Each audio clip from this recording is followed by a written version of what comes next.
Between now and... Like, you'll be surprised. I mean, you will be surprised, but I don't actually hate Mr. Modi. I don't. Like, I get up in the morning and, okay, you know, he's got a point of view, fine. I don't agree with his point of view, but I don't hate him. And in fact, in many moments, I empathize with him. Right? So it's not that I think that he's my enemy and now I hate him and he's got to be, no. He's got a different point of view, I got a different point of view. I have empathy and compassion for what he's doing. And I think that's my sense halfway through the campaign was that Modi didn't think he was getting anywhere near 300, 400 seats. And I think early on he realized that this thing's going wrong, right? And we were getting inputs from the regular sources, some of the intelligence agencies we were getting some of that information. It was pretty clear that they were in trouble. And so there was this internal thing going on in the Prime Minister that I could see.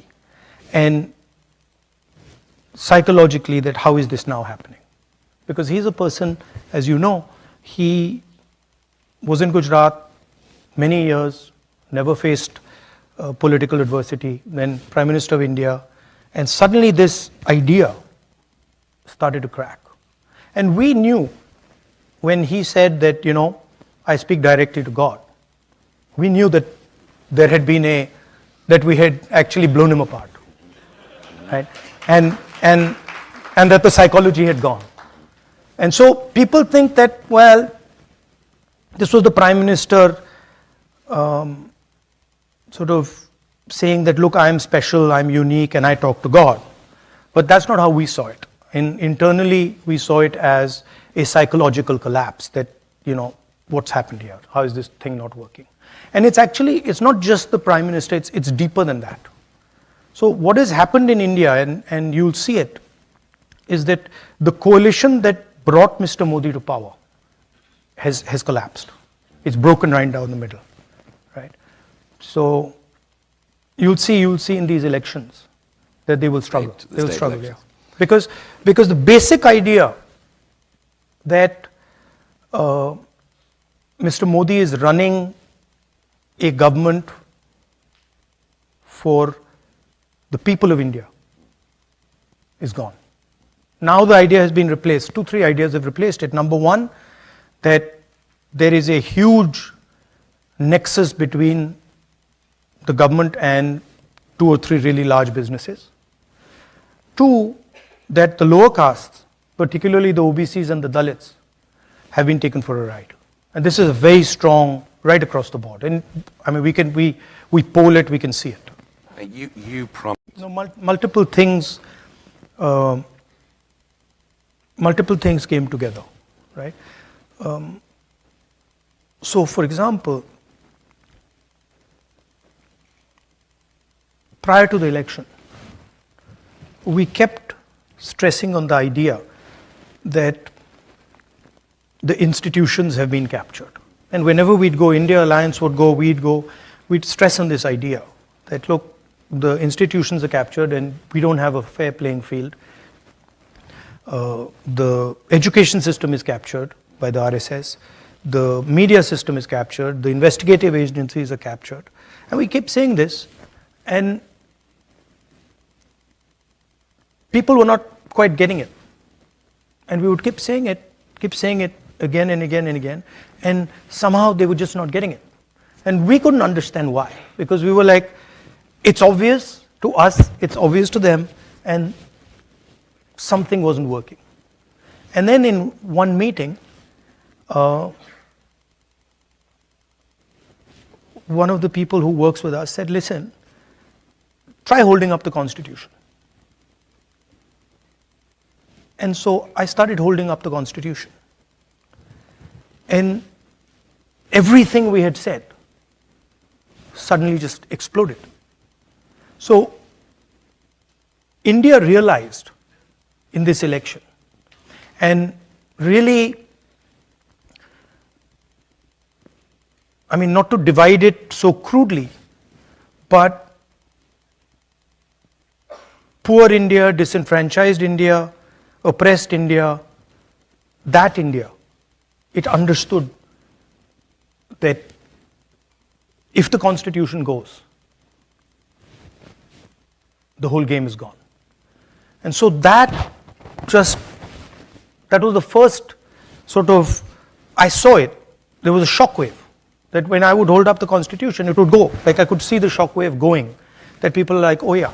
And then people started coming to me, when you're in these meetings, you'll start hearing from the sides that, they'll bring a constitution, or they'll start saying it. So what was very interesting to me was poor people deeply understood that now this was a fight between those who are protecting the constitution and those who want to destroy it. So that was one very strong element. There was also the caste census issue that became big. And that's a fundamental question in India. Share, what you say in Hindi, bhagidari, of the institutions, the structure, the power of the Indian state. So these things suddenly started to come together. And at some level, I was frankly blown away by the wisdom of India.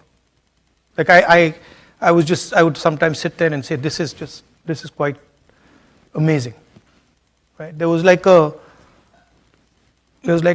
wall that suddenly arrived and said, okay, we are not backing down now. And really, I don't think the BJP, in a fair election, they were nowhere near 240 seats. No way. I mean, I'd be surprised if they had a financial, huge financial advantage. They had locked our bank accounts for one, but huge war chest. The election commission was doing what they wanted. I mean, the entire campaign was structured so Mr. Modi could, do his thing across the country. States where they were weak were designed differently than states where they were strong. So I don't view it as a free election at all. I view it as a rather controlled election. There's the elephant in the room, right? Is when we talk about capture of institutions, when we talk about businesses, when we talk about the media, the elephant in the room is that 90% of India, OBCs, Dalits, Adivasis, they don't play the game. They're not even in the game, right? And that's really the elephant in the room. So the caste census is a simple exercise. And actually, it's more than the caste census. Caste census is one of three ideas. It's a simple exercise to say, okay, we've been, we got independence 1947. We've been going for a while now. Let's see how have the lower castes, backward castes, Dalits, how have they integrated into this system? What is it actually that they're participating in?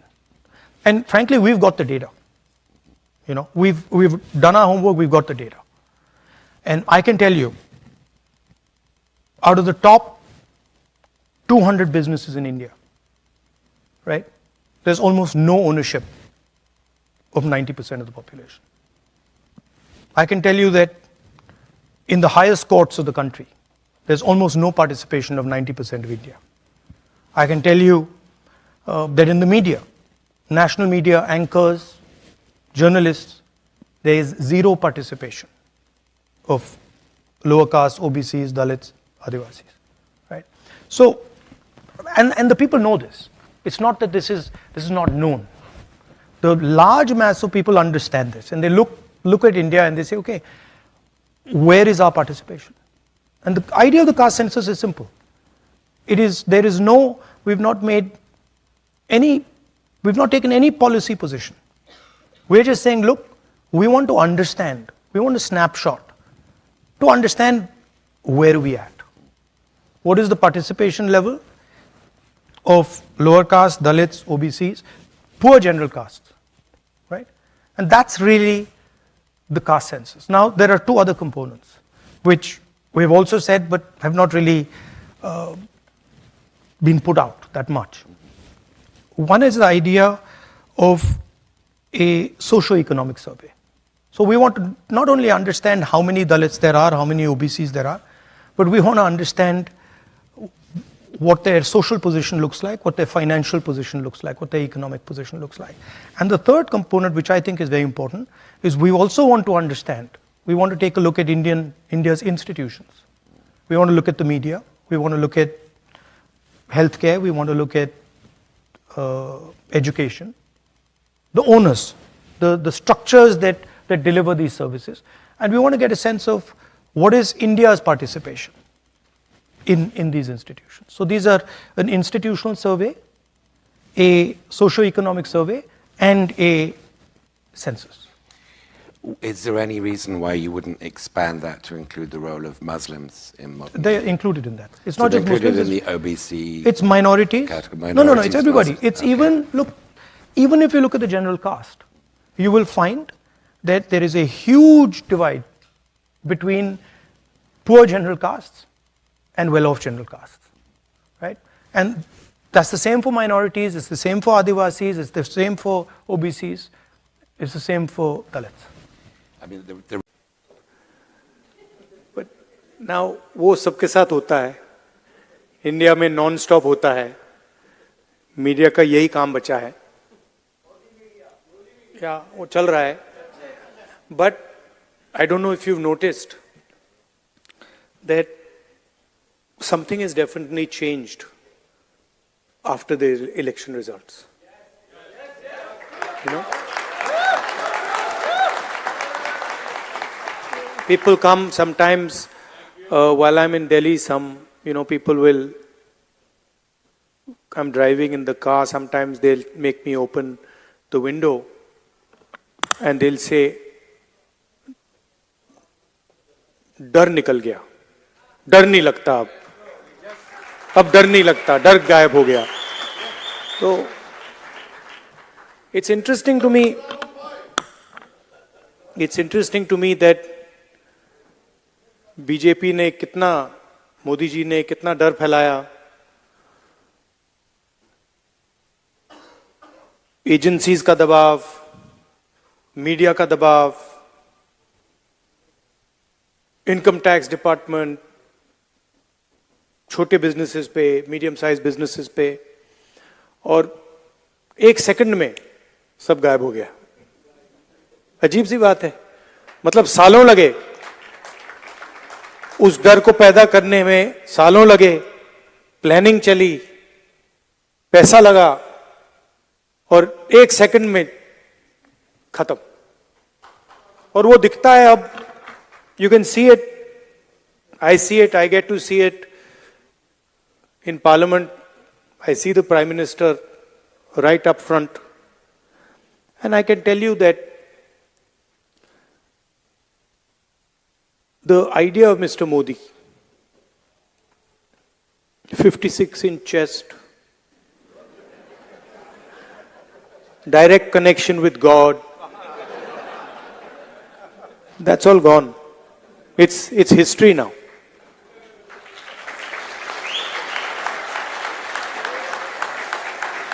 And he realizes it, India realizes it,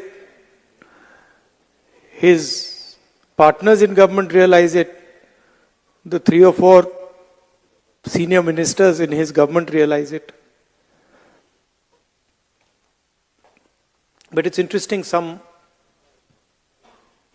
months ago, I don't know, many of you must run businesses. You run businesses?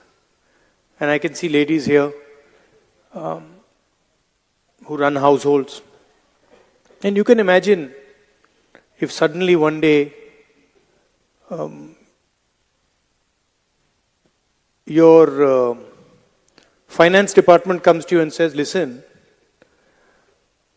all your bank accounts are sealed. You can imagine, no, what happens if you're running a business or you're running a household and somebody comes and tells you, listen, all your bank accounts are closed till further notice. You won't know what to do. This is what happened to the Congress party. 3 months before the election, our bank accounts were all sealed. Every single bank account of the Congress party was sealed. No money for advertising, no money for campaign, no money to transport our leaders. And I remember Kharge ji, myself, one or two other senior people, and the treasurer. So, मतलब treasurer की तो हवा निकल गई थी कि भाई मतलब क्या करूं मैं, बैंक अकाउंट सील हो गए. तो we were discussing it now. What do? We have an election. So many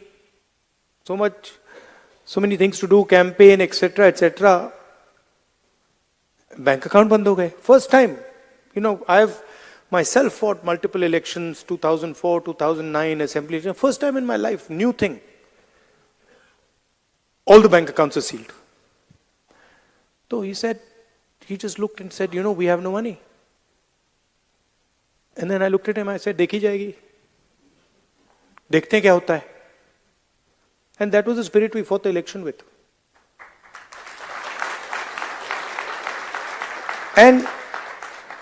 And we could see. See, first of all, you have to understand what the fight is about. Fight is not about politics. That is superficial. What is your name? Brother, here, with the turban. What is your name? Balinder Singh. The fight is about whether he, as a Sikh, is going to be allowed to wear his turban in India. Or he, as a Sikh, is going to be allowed to wear a kada in India. Or he, as a Sikh, is going to be able to go to a Gurdwara. That's what the fight is about. And not just for him. For all religions. Fight is also about, I can see here in the crowd, people from Tamil Nadu, Punjab, Haryana. I can see all these people. Telangana, Karnataka, Andhra Pradesh. Right? So now, see, when I say Kerala, now, see, I've been a member of parliament for Kerala. So when I say Kerala, first Maharashtra, Andhra Pradesh now. So first when you don't understand these things, you say Kerala is just a simple word. Or you say Punjab, simple word. But these are not simple words. This is your history, your language, your tradition. Your entire imagination is in these words. And what the RSS is basically saying is that certain states are inferior to other states, certain languages are inferior to other languages, certain religions are inferior to other religions, certain communities are inferior to other communities. This is what the fight is about. We are of the opinion that whether you are from Punjab, Haryana, Rajasthan, Madhya Pradesh, all of you have your history, all of you have your tradition, all of you have your language, and every single one of them is as important as any other one. So how can you, the people from Tamil Nadu who are sitting here, what would you do if somebody told you cannot speak Tamil? How would you feel? How would you react? That is the ideology of the RSS. That Tamil, Marathi, Bengali, Manipuri, these are all inferior languages. That's what the fight is about. It ends up in the polling booth. It ends up in Lok Sabha, Vidhan Sabha. But the fight is about what type of India we are going to have. Are we going to have an India where people are allowed to believe what they want to believe? People are allowed to respect what they want to respect, say what they want to say, listen to what they want to hear? Or are we going to have an India where only few limited people can decide what is going to happen? And the problem is these people don't understand India. वो समझ ही नहीं आती उनको ये है क्या, इसकी history क्या है, उनको मालूम ही नहीं है. इट्स लाइक यू इमेजिन, जैसे यहां पे अब आप डिनर खाएंगे, यहां पे आपको 3 कोर्स 4 कोर्स मील मिलता है ना. पहले शुरू मतलब फर्स्ट कोर्स होता है, फिर मेन कोर्स आता है, फिर डिजर्ट आती है, होता है ना. इंडिया में कोई first course, second course, third course होता है? एक थाली मिलती है, सब कुछ उसके अंदर होता है. सही बात है ना. अब थाली में सब कुछ मिल जाता है, सब्जी, दाल, चावल सब मिल जाता है. मिलता नहीं मिलता है? वो स्वीट डिश भी उसी थाली में मिलता है? नहीं मिलता ना. तो इंडिया का नेचर ये है, सब कुछ एक साथ चलता है. अब अगर कोई आदमी थाली के सामने बैठ जाए और कहे भैया चावल दाल से ज्यादा जरूरी है और सब्जी की रैंकिंग सबसे नीचे है, तो क्या होगा? यही बीजेपी के लोग करते हैं. मतलब उनको समझ नहीं आती कि ये देश सबका है, ये देश मिलकर बना है. इसको India is called union of states. In the constitution is written clearly, India that is Bharat is a union of states. What does it mean? It means it's a union of languages, it's a union of traditions, union of histories, union of music, of dance. वो कहते नहीं, union नहीं है, ये सब अलग अलग हैं. और इन सब में से एक सबसे जरूरी है, एक सोच सबसे जरूरी है, उसका हेडक्वार्टर नागपुर में है, बाकी सबका कुछ लेना देना नहीं है.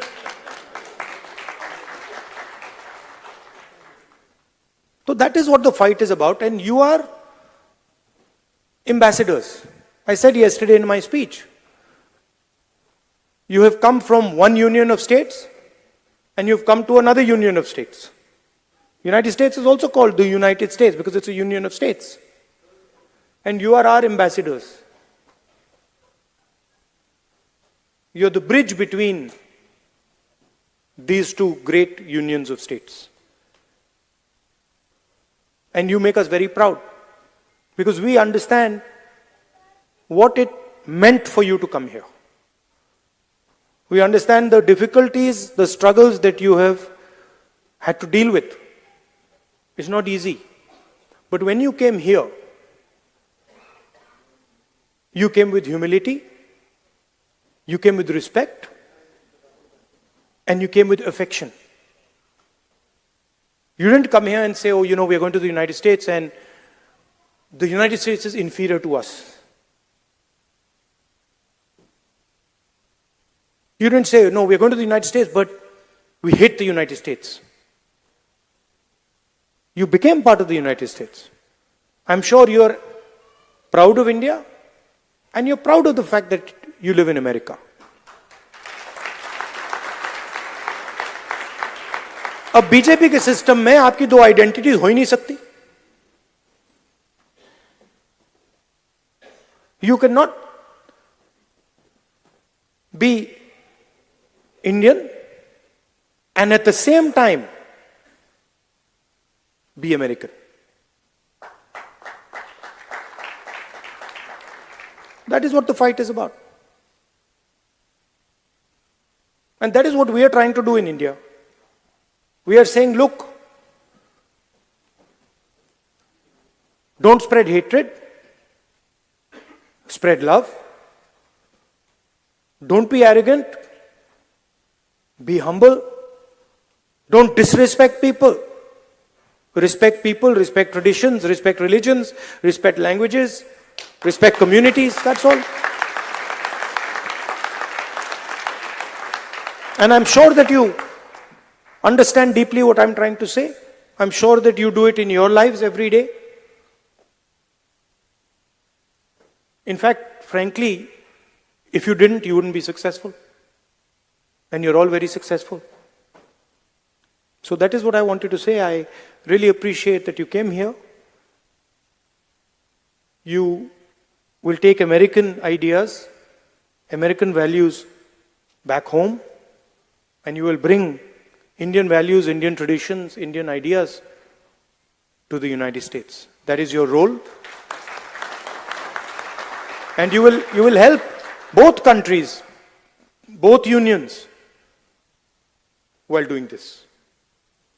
So it's a win-win for you, us, the United States, and India. Thank you very much.